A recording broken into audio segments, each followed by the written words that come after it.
Now I would like to invite our beloved alumnus, Akshay sir. Akshay sir received the BTech degree in Electronics and Communication Engineering from NIT Calicut in 2017. He is currently pursuing an accelerated PhD in the Department of Electrical Engineering at IIT Madras. He is currently his research interests include the design, modeling, and simulation of semiconductor devices. He is the primary contributor in over a dozen publications in leading international journals.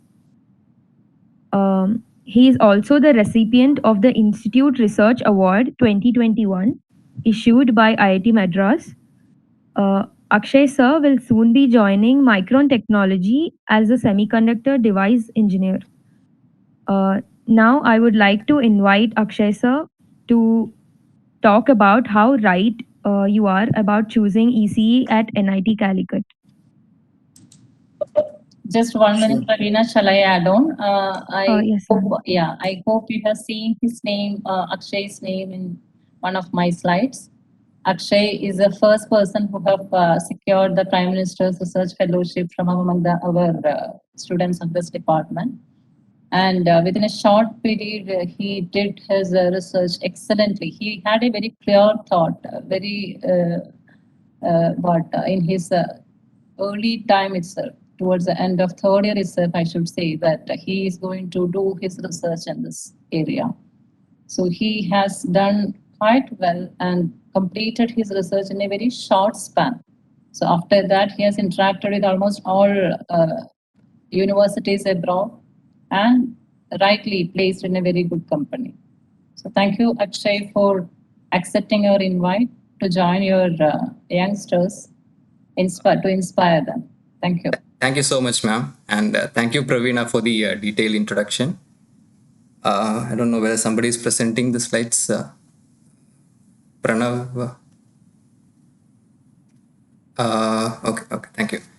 So I'm really glad and excited to be a part of. Akshay, you are not. Akshay, really sorry. I was speaking. So I was saying thank you, ma'am, and thank you, Praveena, for the detailed introduction. And I'm really glad and excited to be a part of this department level orientation. And firstly, let me wholeheartedly congratulate each and every one of you for making it to the ECE department of NIT Calicut. And I'm pretty sure that being just out of 12th standard, there will be a lot of ambiguity and probably uncertainties around whether you have really chosen the right branch, just like Deepti ma'am was saying, whether you have really chosen the right branch, whether you're really chosen the right the institute to pursue BTech and so on. And that's precisely the reason why I decided to speak something along those lines. And I will present my slides right now. Akshay, if you want, I think you can mute your video if you have a bandwidth issue. I doubt you have. Oh, okay, ma'am. Maybe I'll do that. Your voice is getting interrupted. Sure. So,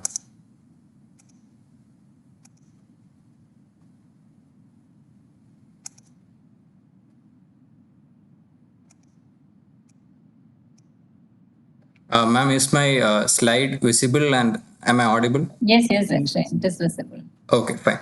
Thank you.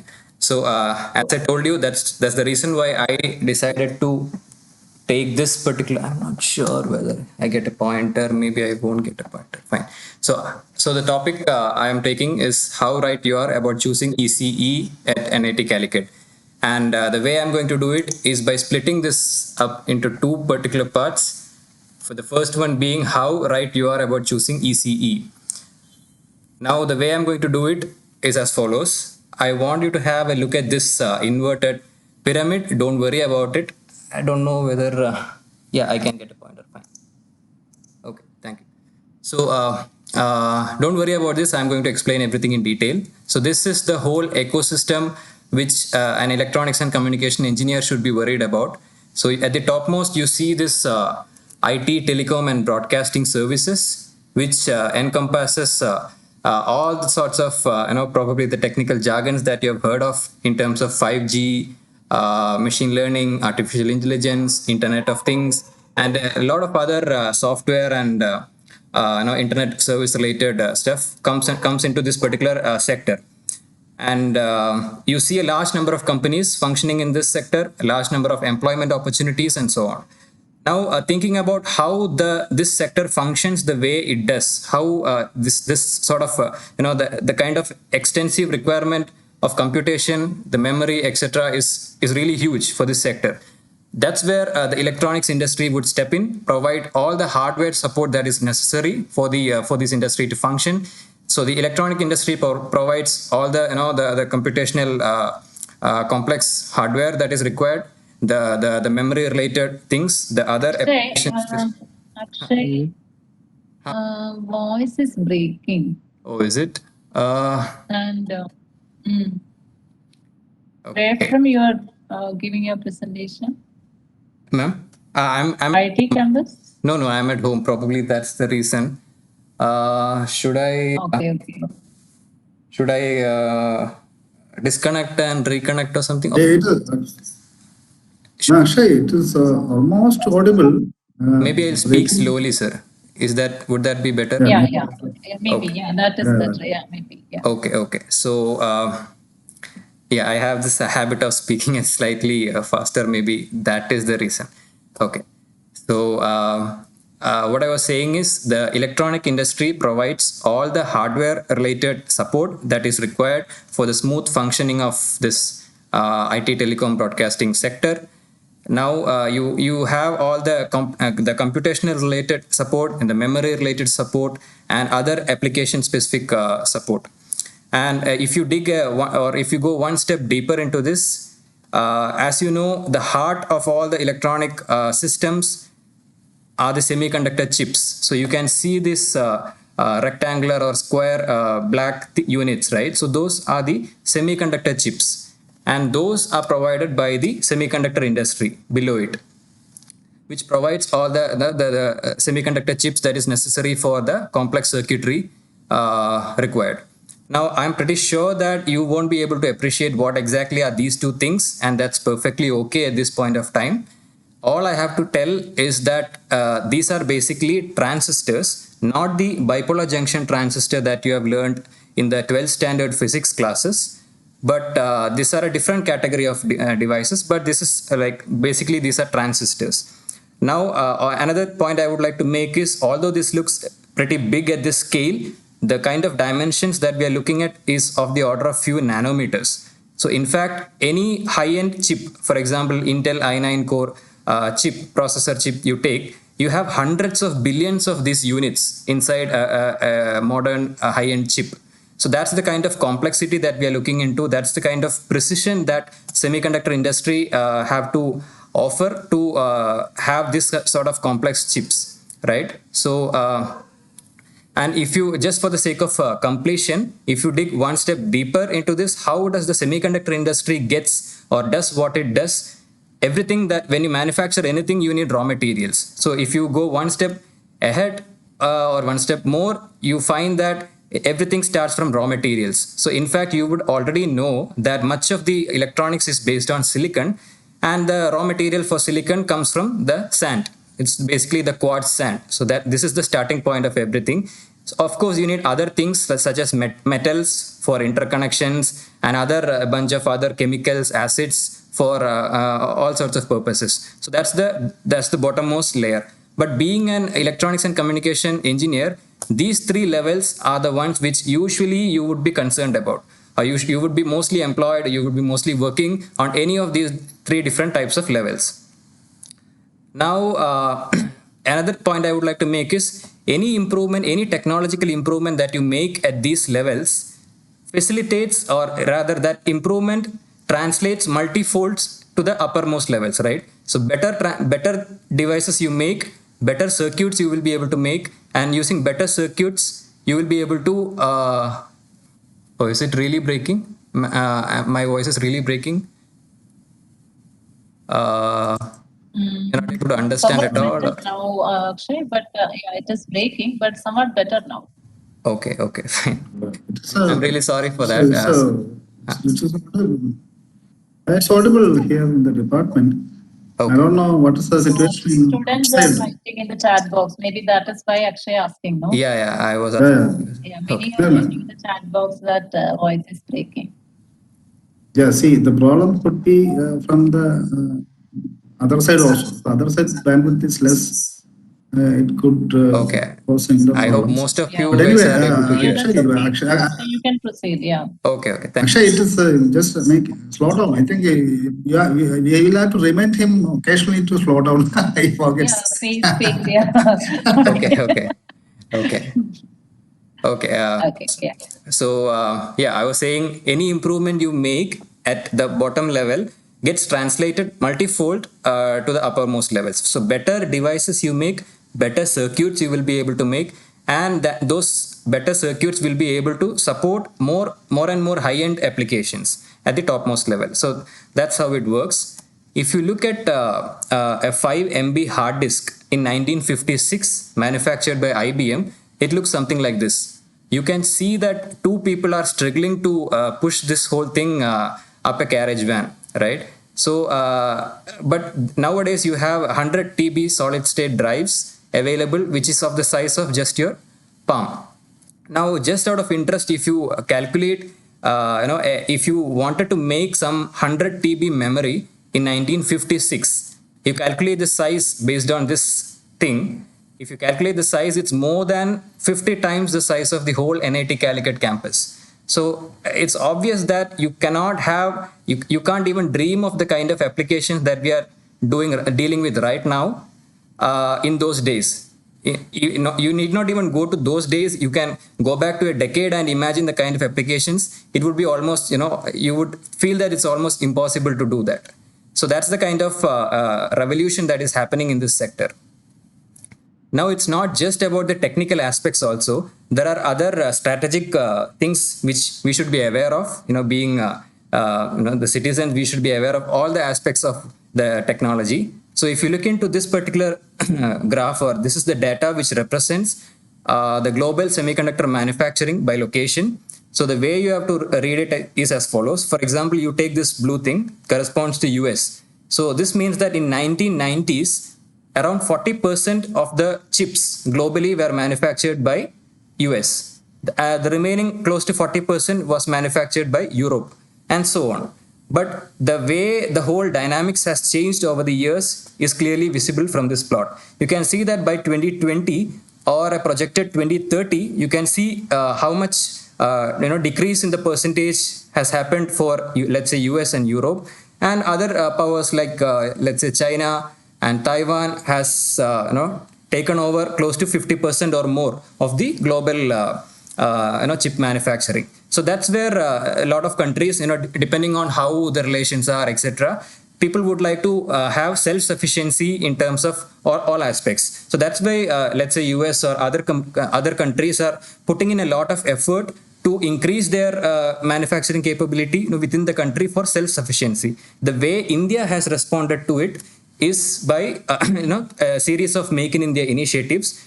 If you have read newspapers, just last week you would have noted this particular news, which says the government has cleared close to 76,000 crore scheme to boost semiconductor and display manufacturing. Now the impact of this is as follows. Because of this COVID-19 pandemic, there has been a lot of disruptions in the whole, at the global scale, there has been disruption in the whole supply chain. And when everything returns back to normal, there will be a new dynamics that would play. So every country is trying hard to get, to put itself into the forefront of this, the revolution, I would say. And the Indian government is also moving along those lines. And it aims to put the country in the global league of top electronic manufacturing nations, and would result in very 85,000 specialized jobs. At this point of time, I hope I have time so that I would present just a very short clip.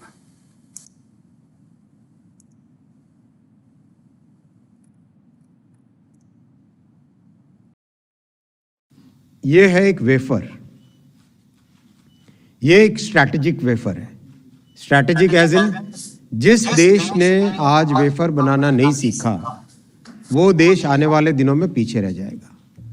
जिस economy ने semiconductor पे control, उस पे गुणवत्ता पे, उसकी quality पे, उसके डिज़ाइन पे, टैलेंट डेवलपमेंट पे ध्यान नहीं दिया, वो देश आगे नहीं बढ़ सकता है।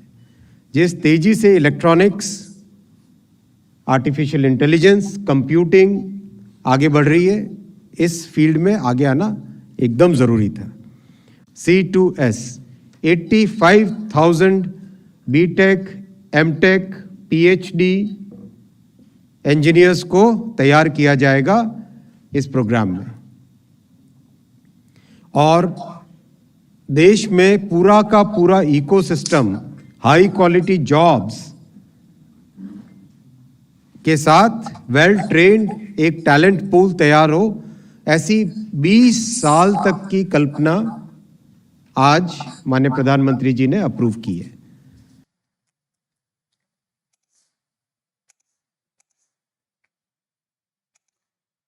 So that was a small portion of the press meet done by our honorable minister.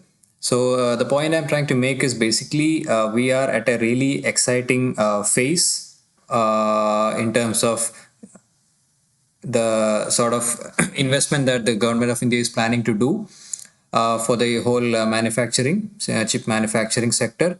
And it's really, really an exciting time to be an ECE engineer. So that's the whole point I'm trying to make. So now I'm going to show you, I'm going to take sector by sector and show a few companies, list down a few of the companies that works in each of this sector, and also what are the courses that you can take at NITC, which sort of gives you an orientation or a kickstart towards the sort of profiles that each of this sector demands. Now, let me tell you that the companies that I'm going to list, some of the companies it's difficult to categorize to a particular sector because that may fall across different sectors. But still, I would say at this point of time, this would be good enough to give you a rough idea of how it is. So firstly, taking the IT, telecom and broadcasting services, you see all these companies which you should be able to easily recognize just by looking at the logo. Now, I have only put down on a very small list because of the space constraint. So in fact, you have a really large number of companies in this sector with the most amount of revenue and most number of employment opportunities. Now, proportionally, you see a large number of focus given in your curriculum for making you ready for this, for the sort of job profiles that you require to be in this sector.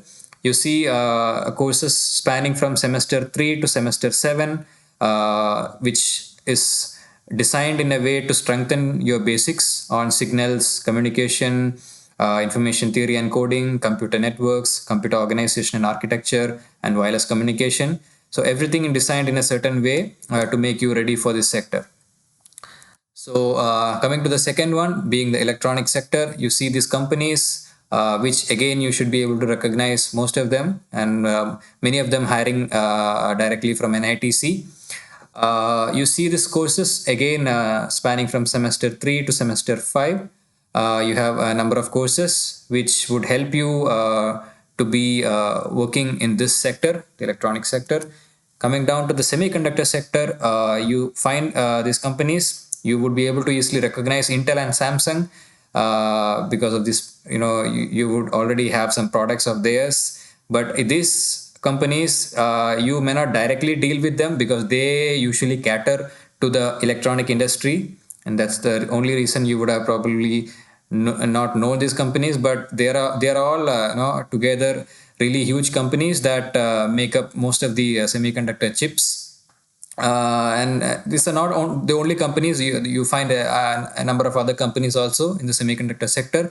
In terms of the courses, you see only solid state devices here as the core course. Of course, you can take electives. If you're interested to know more about this field, you can take more electives. And also the other thing is, if you're really interested, you can go for higher studies. You can do masters and PhD. Just like I got interested in this device and pursued the same path. And as ma'am told before, I got placed in Micron, which is a company that manufactures memory. So that's with the whole sector. Now moving on to the other question, how right you are about choosing NIT Calicut, right? The option of the college. The first thing I would like to talk is about the brand value our college has. So in fact, you would already know better than me that NITC is almost among the top NITs across the country, which has a really a good reputation among industry and the academic community. So in fact, to really appreciate the sort of value it has, you have to step out of the college mostly after graduation. You see, when you interact with other people around, you see that they already have some sort of a regard or respect for you having a BTech degree from NITC. And it did not happen overnight. Just like they say, Rome was not built in a day. It's due to decades of effort by all the professors involved and all the alumni who went out and made a difference in the world, that we enjoy this benefit of having a really good reputation. And once you guys also enjoy this reputation, and it's your duty to, once you graduate, you carry forward this legacy and contribute back to the institute, right? And moving on, the second, the CFTI related benefits. So CFTI means centrally funded technical institutes. So all IITs, NITs, and IIITs fall under this category. And you being BTech from NIT Calicut also fall under this category. So there are certain benefits associated with being a CFTI student, which are as follows. In the academic sector, you have an added value for all academic positions that you apply, be it an MS PhD position, or you apply for a professorship later on after your PhD. When you apply for a professorship also, the fact that you have a BTech degree from NIT Calicut, rather a CFTI institute, would add value to your resume. Now, the second part, if you have a good academics, CGPA of more than 8 out of 10, the GATE score requirement is relaxed, right? The GATE is basically another competitive exam that you may have to rate, just like JEE Main. And based on the score that you get in this exam, you get admitted to the MTech program across IITs and NITs and IAC. For direct PhD admission also, they sometimes insist to have GATE score. But if you are BTech from a CFTI institute, which you guys are, if you have a CGPA of more than 8 out of 10, this is relaxed. So again, the other thing is the Prime Minister's Research Fellowship. When you apply, the same relaxation applies. Just this is a fellowship which Deepti man was telling us some time back. Now, looking at the industry, I've found recently, because I have sat in the placement at IIT Madras recently, that some companies who hires masters and PhD students from IITs prioritize the candidates having BTech from CFTIs, right? So these are the kind of advantage that you get if you do your BTech from NITC. Now, if none of these above mentioned things excites you, the bare minimum thing that should excite you is that you get a really vibrant campus life at NITC. So any of the so whatever be the thing that you're interested in, be it technical or non-technical, be it dancing, singing, robotics, whatever it is, you find any group, relevant group or club in the institute which you can relate to, and you really have an exciting, really great technical and cultural fest, Tattva and Ragam. You have really nice eateries in the campus, in and around the campus, really nice places to relax and hang out with friends. So these are some of my some of the pictures that I've taken, which are really close to my heart. Ranging the memories ranging from Onam to New Year to the industrial visit to the graduation. So I wish you all the best. You guys, let you guys be able to enjoy the campus life as well as do your academics well. It's all about striking that balance, right? It's the right combination of fun, academics, everything that together makes up the campus life a really unforgettable memory throughout your life. So all the best. Thank you.